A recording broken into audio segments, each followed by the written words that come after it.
Assalamualaikum warahmatullahi wabarakatuh. Balik lagi bareng saya di Edukasi PKH. Di tanggal 14 September tahun 2025-nya kita akan selalu update dan membagikan sebuah informasi mengenai bantuan sosial khususnya PKH dan BPNT. Bang, Mandiri bagaimana? Gitu kan. Mandiri untuk PKH tahap ketiganya masih menunggu nih, belum ada kabar. PT Pos juga belum nih teman-teman ya. Kita masih menunggu juga untuk PT Pos Indonesia. Ada yang burekol, ada yang dapat KKS baru. Intinya kita masih menunggu teman-teman. Dan kalau semisal, oh ya gini, yang kita bahas mengenai ini nih di video ini maksudnya, itu mengenai pertanyaan teman-teman juga, yang mengenai Kak, kalau yang lulus atau keluar atau graduasi mandiri dari penerima bantuan PKH ataupun BPNT ya, biasanya PKH yang mendapatkan BPNT nih, itu apakah nanti akan mendapatkan dana sebesar 5 juta seperti itu? Oke, saya luruskan dulu teman-teman, luruskan dulu ini ya.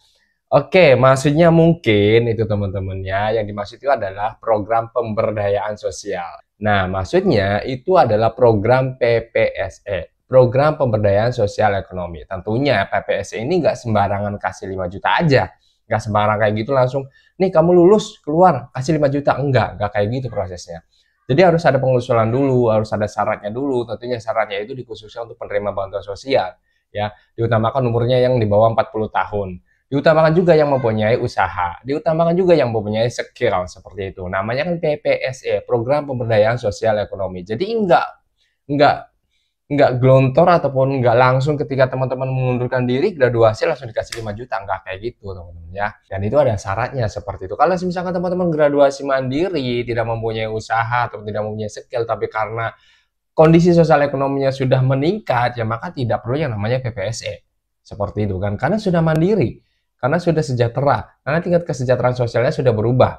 Dibuktikan dengan asetnya mungkin, terus dibuktikan dengan rumahnya yang sudah mewah teman-teman, atau udah ada mempunyai kendaraan lebih dari satu, ataupun mempunyai aset lain dan lain-lain sebagainya eh, yang sudah tidak lagi layak mendapatkan bantuan. Jadi seperti itu. Kalau misalkan teman-teman pengusulan PPSE boleh saja, tapi kalau saya sebagai pendamping sosial PKH itu tidak bisa menjanjikan akan mendapatkan PPSE tersebut. Karena namanya juga kan bantuan sosial teman-teman ya. Namanya bantuan sosial itu ya kita pengusulan, ada prosesnya, ada mekanismenya, ada peraturannya, dan ya nggak bisa dijanjikan akan dapat kayak gitu. Oke, seperti itu penjelasan dari saya teman-temannya. Semoga teman-teman yang sudah melakukan pengusulan di PPSE dan nantinya tingkat kesejahteraan sosialnya itu berubah, semoga aja bisa mengundurkan diri dan graduasi mandiri teman-teman. Karena bantuan sosial juga itu sementara sih teman-teman sekarang mah ya. Dari dulu juga sementara sebetulnya ya. Jadi bantuan sosial itu bukan warisan, nggak berkelanjutan, hanya bersifat membantu. Ya teman-teman, jadi suatu saat pasti berakhir. Apalagi sekarang ada pembatasannya tuh. Cukup 5 tahun saja menerima bantuan sosial. Berdaya selamanya. Jangan lupa follow.